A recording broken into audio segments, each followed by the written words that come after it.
Hey guys, welcome back to TechMan. Today, let me show you how to get Alliance resources in Kingshot. If you're looking to get Alliance resources in Kingshot, here's how to do it. Alliance resources like bread, wood, and coal are key for advancing technology, building alliance structures, and boosting overall progress. The first thing you want to do is capture Alliance resource nodes, including mills and mines scattered across the map.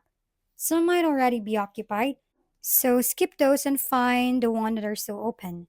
Once secured, these nodes automatically produce resources over time, helping grow your alliance shared stockpile, which benefits every member, including you. You can also contribute your personal resources to Alliance Tech research. Doing so speeds up development and rewards you with Alliance tokens, which you can then use in the Alliance shop to get more valuable materials. Lastly, make sure to join Alliance events whenever they appear. These limited time challenges often reward players with bonus resources and tokens.